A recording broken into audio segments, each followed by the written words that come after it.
as South Africans, we definitely have something very unique going for us. Put yourself out there, do all the things, send your CV, make the calls, reach out on LinkedIn, like you're saying. If there's a company you like, message 10 of them. What's the worst that happens? It's scary, and a lot of the time you get ignored, but sometimes you just need that one time that you don't, that one person that sees you.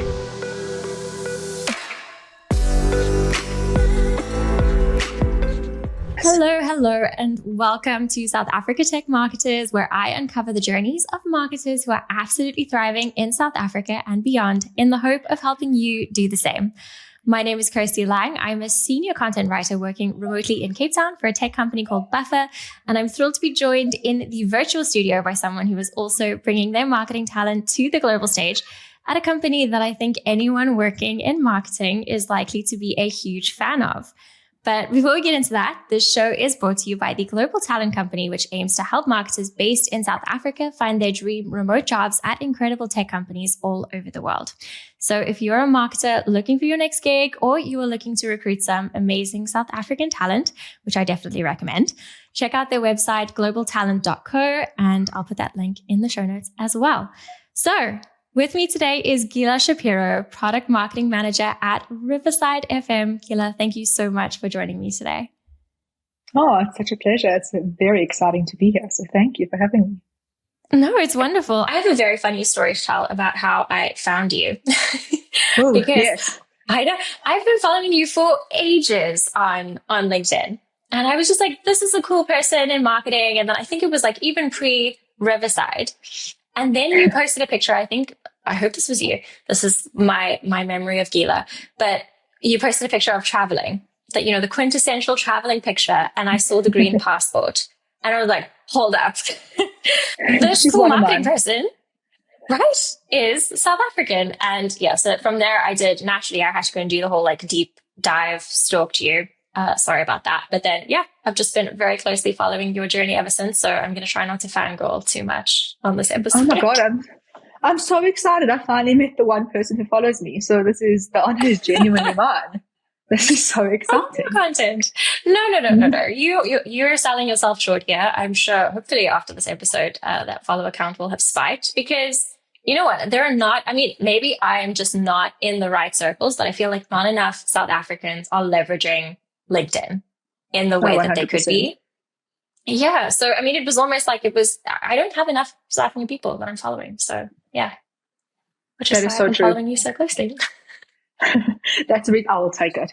But it's very true. I think that it's a huge, it's very sad actually, because it's such an easy and wonderful platform to use. And yeah, I don't know if it's because we were never taught to, it just wasn't considered, but LinkedIn, take advantage of it. It's amazing. I think it's also so we're going way off topic already, but I feel like it's also quite a tech thing as well. A lot of folks working in tech, it's very, and that kind of, the South African market is still, the South African kind of employee market, for want of a better word, is still kind of new in that space. So I'm hoping, with this podcast and the community we're launching, maybe we'll see a bit more of that. With my previous guest that I had on the show, we talked about just having a workshop on LinkedIn, even if it's not a formal kind of, this is step-by-step guide, maybe we just have folks come and chat about it. And anyway, that's beside the point. Just saying. Oh, we'd love to have you. Gila, just before we get into all the things that I want to chat to you about, can you tell us a little bit about your career journey, where you started and how you got to where you are today? For sure. So where did I start? Well, I actually studied drama for a year at Wits. I love that. Yeah, it was super fun. It was a crazy, awesome experience. But then I realized that I probably wasn't going to be the next Angelina Jolie. So I was like, okay, what else can I look for? And my friend at the time was like, hey, I'm going to this place called Vega, and they do I think it's advertising or writing or something like that. Are you a Vega person? You seem to. No, but I know many people who heard very good things about them. Yeah. Yeah, Vega was very cool. But at the time I had no idea what it was. And she was like, you want to come with me? And I was like, okay, yeah, why not? So went to study copywriting, which turns out was actually not law as I had originally thought. And easy mistake to make. Right? I was 4 years in and I was like, oh, Okay, Right. fine. So this is So what we're we're not going to doing. write the Okay. bar. Yes. Yeah. I kept waiting and it never happened. So I just started running adverts, I guess, instead. And from there, I dove immediately into traditional advertising. I spent 8 years at FCB Africa, which was amazing.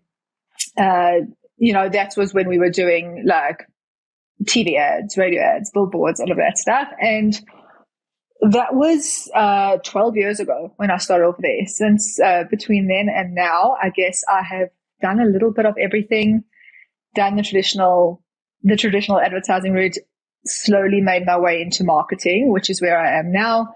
But I've freelanced, I've done product marketing, I've done UX, I've written sales funnels for nose hair trimmers for a good chunk of it as well. Oh my goodness. And if you haven't done that, you haven't lived. I'm just saying, I mean, if you can sell a recommend. nose hair trimmer, like You can sell Riverside anything. must be a doddle. Completely. And then about 5 years ago, I moved into remote jobs, working internationally, and have been in 3 of those. And here we are today. Yeah, and tell me a little bit about that. I really want to pull on that thread because I think the jump feels so insurmountable to folks working in South Africa. Whenever I tell someone I work remotely for a company that's based in the US, they're like, how? What do you do? Like, how did you get there? Like, did you know someone? Were you working in the US at the time? Yeah, if you can talk a little bit about how you got there. So I think originally how I got there was, I'm trying to remember. I used to like freelance a little bit on Fiverr at the time, and someone reached out to me on there and was like, "Hey, would you be interested in coming to work for us?" These were actually the nose hair people, and they did nail clippers. I don't want to just like compartmentalize them. It's just to nose hair. Sure. And so I started working for them, and they were in Europe. From there, I guess I just was like, I can't.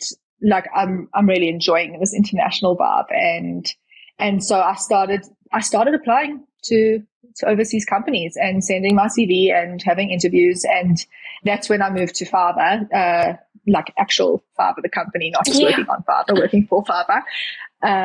And from there it was a little bit easier, I suppose. Once I had done one job overseas, people were a lot more open to hiring me for another one that was overseas, because I was like, I've done this, I know how it works, it's all good, like, don't worry. But I put myself out there, and I mean, like, we could have an entire conversation on like the different tips and ways to actually do that, because I think that there is a little bit of strategy involved. But maybe we should. Yeah. Let's do everyone. It. Yeah, stay tuned. Cliffhanger. And yeah, that's how I got into it ultimately. That's amazing. I mean, I think your points about putting yourself out there, I think so many people kind of underestimate how powerful that can be. And it feels like quite a nerve-wracking thing to be doing. I mean, when I was on my remote job hunt, I was sending people messages on LinkedIn and just cold outreach, and it's scary. And a lot of the time you get ignored.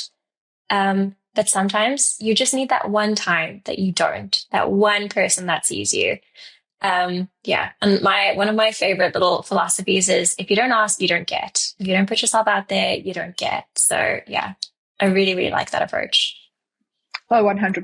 And I think that like being yourself and putting yourself out there and being willing to legitimately make a fool of yourself and or fail is going to be your biggest strength. If you don't mind doing that, then like, what do you have to lose? I remember that like originally how I got the one job, which was in Israel, it was the company that I worked for before Riverside. Like I said, I put out like my CV to hundreds and hundreds of people, and they replied to me. And I had an entire interview with them, not knowing what the company does. I really hope they're not watching this or listening to this, because that wouldn't be great. But like, because I'd sent it to so many people, like just kind of in the industry that I wanted to get into at that point, like we chatted, we had an entire thing. And afterwards, after I had said goodbye to them, I was like Googling, what does this company do? And I was like, oh, okay, that's actually quite cool. And like, turns out that they like me back, and I worked for them for a while. But yeah, put yourself out there, do all the things, send your CV, make the calls, reach out on LinkedIn, like you're saying. If there's a company you like, message 10 of them. What's the worst that happens? They think there's some creepy person in South Africa who's messaging them. So what? Like, you'll be okay. Well, Maybe try you'll not to even be get a job. creepy. I will always be creepy. Definitely. Yeah. Yeah. No, that is great advice. Okay. Apart from creepiness, that is great advice. So another thing that I wanted to ask you, was if, so as someone who's now, I think you said 3 international companies you've worked at now, what is your advice for kind of getting started there? What are some of the hurdles that you needed to overcome as someone who had only worked in South Africa before? Great question. I think that I would say learn to master the art of emails at 3:00 in the morning, because you may have to work strange times, but no, I actually kid, because most of the companies I've worked for have actually been the same time zone. But I think probably what I said before is like, being yourself is probably your biggest advantage. As South Africans, we definitely have something very unique going for us. I don't know. We have like a sense of humor. We've got grit. We've actually got a lot of resilience to the global stage. And I think that that's way more interesting than just trying to blend in like everyone else is.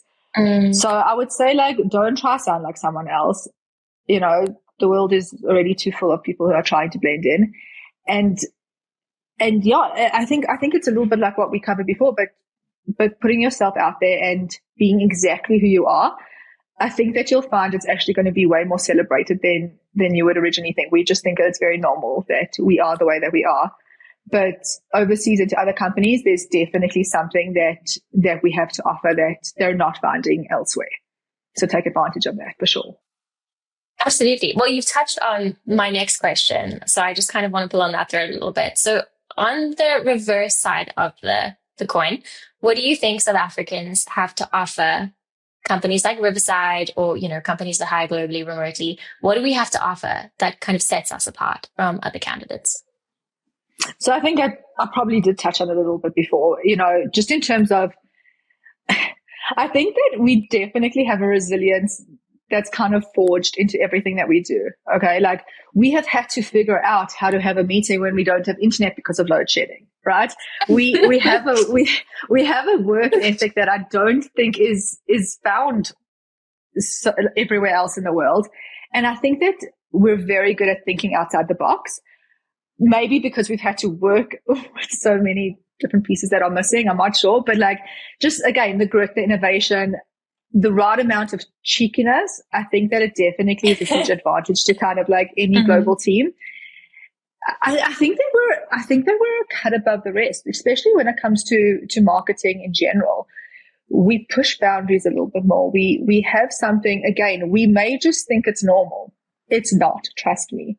We come already with like a pre-packaged advantage. And I think that just, being South African, being yourself, like, you have a lot to offer these companies. They may not know it yet, but they want you and they need you. That's for sure.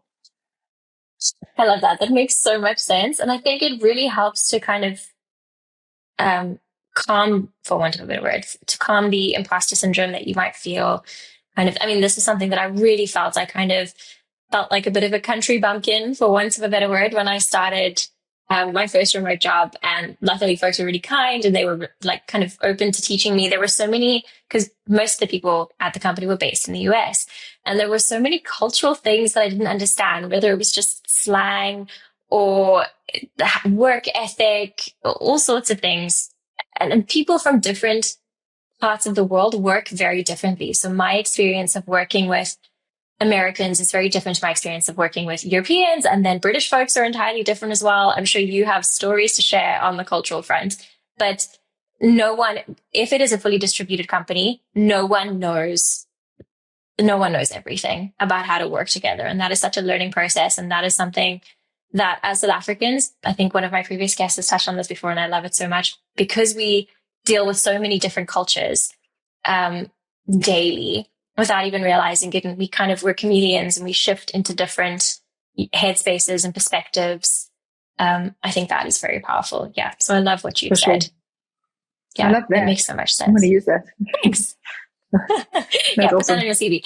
Well. Not that I'm sure you would have any trouble with Riverside on your CV finding another gig. I'd love to talk to you about about your day to day, how you structure things. You mentioned a little bit about kind of working after hours. Is that something that you have to do, or how does your work day look? Look, I think that something which you would probably resonate with as well. When you're working remote, you're kind of never off, right? So there's a lot of awesome things about it, and it's great to be able to work from home or wherever it is you decide to work from. But unfortunately, most of the time, your office is also your living space, which is also your everything space. So like, I would say that like, working after hours happens not necessarily because it's demanded of me, but more so because of my personality. And Yes. if I get an email, I kind of have to reply to it. I am learning to be better. I know. Well, you see, global people, we have a lot to offer. The others aren't replying. I can tell you that. They're not, but the South Africans are replying at 10 o'clock at night. It's just kind of ingrained in us. And so I definitely do work after hours and on weekends, but I'm trying to be better with that. I think that, work-life balance, I do have children apparently, and sometimes I need to spend some time with them. And so they tell me. So I would say that in terms of structuring a day, I don't necessarily have a strict plan. It's not the way that I have ever necessarily been able to work. I'm so creative, you see, I can't have structure. But I think just, I always start work at 8:30 or 9 or whatever it may be. Always get dressed.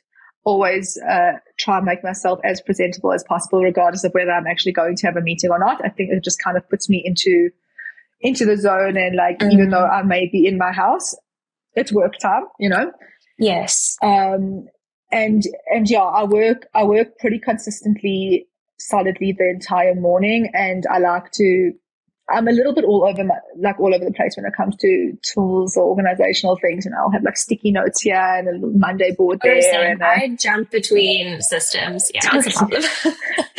Okay, great. I feel so much better. Thank you. But like, yeah, and I'll do that. And then I do spend a little bit of the afternoon having to pick up my kids or take them here and there and make up for it later in the afternoon. But I wouldn't say any day's completely the same. But I do like to have as much of a structure as possible so that it does feel consistent and it does feel like I'm going to an office as opposed to just constantly working or constantly not. So I try to stick to that as much as possible. I love that. It's kind of the little rituals that help set you up for a day of working and just getting yourself into that headspace as well. That's something that I need to get better at. I only kind of will, dress a little bit nicer. I mean, I'm wearing, South African people will know I'm wearing like pluckies right now, but I got like my nice jumper on. But I mean, because you can, right? You can just spend the entire day in your pajamas if you don't have any meetings. And I remember this is something we spoke about during the pandemic as well. Like, what are you doing? How are you working? And a lot of those lessons that I learned during that time, because that was my first experience of working remotely, those things make a difference. So I'm lucky enough to have a dedicated workspace. So I will kind of close the door. This is where I work, and I try not to do anything else in this space. So that when I'm at my desk, I'm at my desk. Because you can fall into the trap of, I'll just log back on at 10 p.m. When my US colleagues are online, and then I can do some work then. And sometimes that will serve you. But I also find that if I do the days that I do that, my rest is a lot worse. So if I finish working at 10 p.m., I'll go to bed and I'll be asleep within 45 minutes, whatever the case is, but I don't sleep well because my brain is so switched on and I'm so wired. So yeah, I'm also trying to get better at that. But when I have a toddler, so it's just the days are generally quite chaotic. So having that evening time is also a blessing. Yeah, I don't have the answers, but it is great to be able to work flexibly, I think. For sure. I wouldn't change it. For sure. I don't think anyone has the answers. And I think if anyone tells you that they do, they're completely lying to themselves and or you. They I don't think have that we can children. only do, or they don't have children, exactly. Yes. I just think everyone's just doing the best that they can, and like whatever works for you. And if it means that like, okay, you have to lose an hour because you're going to watch a soccer game, great, you'll make it up for like at some other point. At the end of the day, I believe that a good employer is someone who can trust, right? That can trust you, that you're going to, especially if you're remote in another country. It requires a lot of trust. It requires the fact that like, yes, I'm going to get my work done. You can believe that. Maybe I'm going to be offline for an hour here or there. The work will get done. And I think that you have to, however you get there, you have to work really hard to get to that level where people can trust you and know that you're going to deliver regardless of whether you're on Slack at this time or this time. Yeah. You've got a deadline, you meet it, bottom line. And if that means that you take an hour to hang out with your kids, great. If it means that you only work in the middle of the night because that's when you get a chance, that's fine too. As long as you're managing to deliver your work and be a good parent, then great, you do you. I love that. And so much of even when I was kind of sat at a desk in an office working 9 to 5, so much of that time was kind of dead time. So, I mean, I struggle to, maybe this is because I have ADHD, but I struggle to kind of sit and like plow through work. Even, taking a lunch break, I feel like is not enough. I need to get up and move around, kind of change my headspace every so often. So I'm way more productive now, even though I will maybe spend 6 hours at my desk as opposed to the 8 or 9 hours that I used to spend like sat there. I mean, I was on like, I'm sorry if any of my previous employers see this, but I was on, Facebook and Instagram for a good chunk of that time because you need that, like that shift. Anyway, now I work in social media, so I guess that's paid off. It's literally your job. How amazing that. Yeah, it's pretty good. It is pretty good. Yeah, that makes a lot of sense. Gila, I'd love to find out a little bit more about your current role at Riverside and the kinds of things you do there. I'm fascinated by Riverside also because we are literally recording in Riverside right now. I have used Riverside for every single podcast that I've hosted. It's great. It's a fantastic tool. If you've never heard of it, definitely check it out. But yeah, I'd love to find out more about what you do work-wise.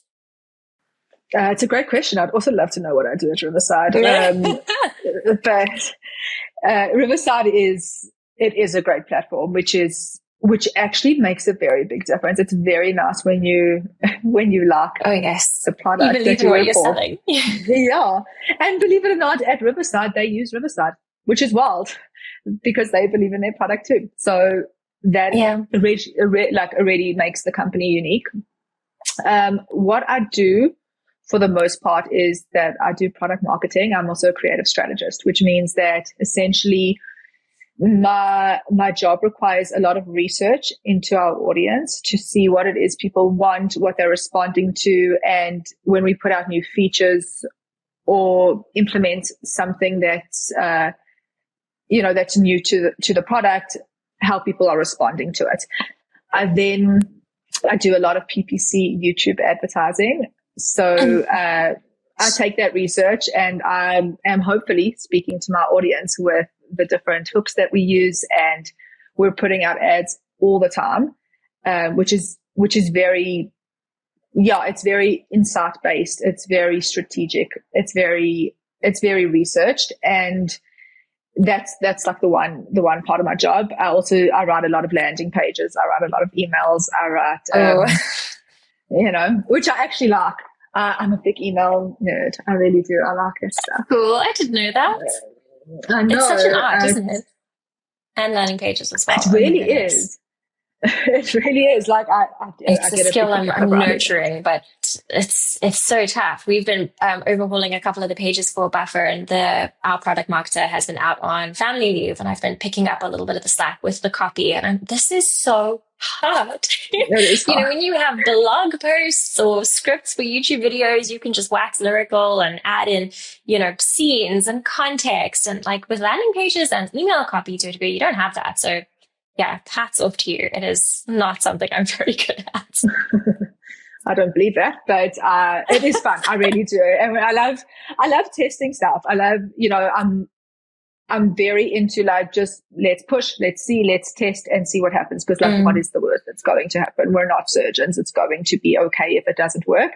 And so I'm very lucky that my team is behind that method as well. So we will we will put out 2 different landing pages. We will see which is resonating with different people. And we will put out, I'll be like, let's try a fun ad where they're doing this. Let's try to be a little bit more funny. Let's try to be a little bit more clear. Let's try to be straightforward. Let's speak to this persona or that persona. And we're testing all the time. And it's a fascinating thing when you start seeing that research come in and see what people are responsive to. And so I would say that's probably 90% of what I do.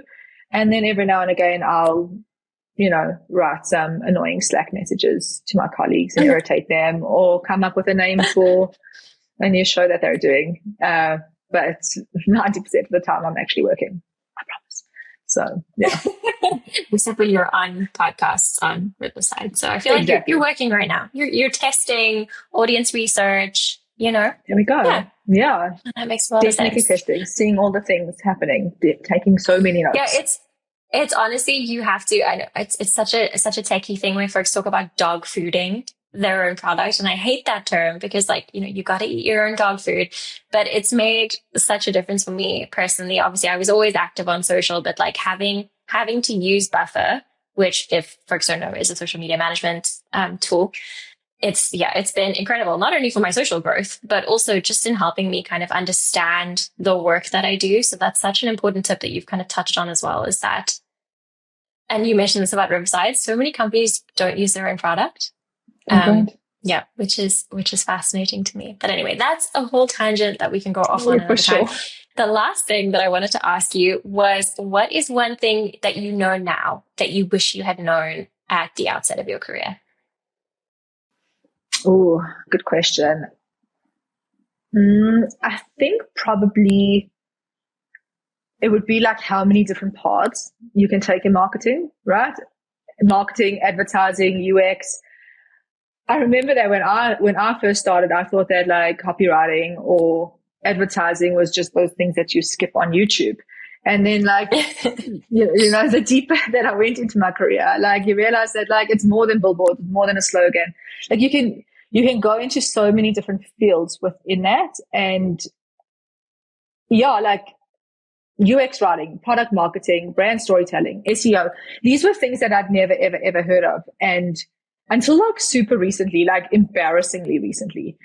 And so I think that if I'd known that earlier and known that there are so many different career paths you can go into, I would have liked that. I don't regret anything that I did, because I think that, every touch point literally got me to where I am today, and I'm very grateful for it. But and I suppose just that UX, it's amazing. People don't even know about it. And I think that also you can have a love of writing, which I did, and of English and of all of these things, but not necessarily be great in one area. So if I'd known that you can still love all of these things and you can completely shine in this one, I think that would have been super helpful. And also just to not be afraid to fail, and then not only not be afraid to fail, you must fail.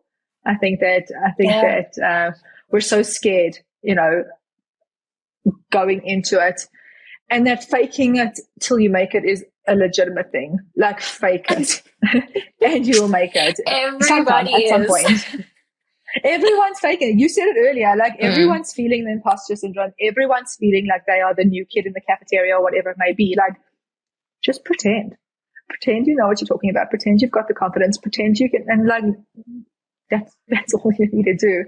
And I think if I'd figured that out earlier on, it would have definitely saved me a couple of bathroom cries for sure. So try that.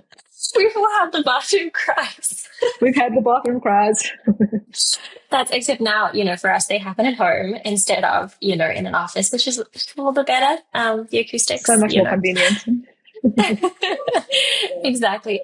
Gila, thank you so much for answering all my questions and going down those rabbit holes with me. That is everything that I wanted to get to today. If folks want to find you, where are you? I am in my house always, but also right, don't go to Gila's house. Don't come. I didn't frame that very well. I mean, no, don't come. But definitely find me on LinkedIn. It would be awesome to meet people. I really genuinely enjoy that. So reach out, connect. Let's have a virtual coffee. But otherwise, yeah, just find me on LinkedIn. I write some ridiculous content every now and again, and I mean all the other socials as well. But I suppose LinkedIn is where I am the most, because I'm a professional. I love that. This has been such a refreshing conversation. Thank you so much, Gila. Now, if you are looking to connect, it's been wonderful.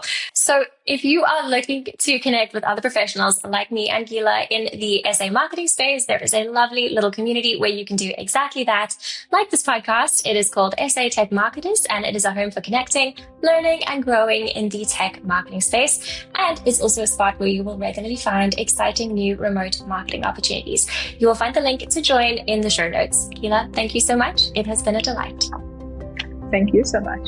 Loved it.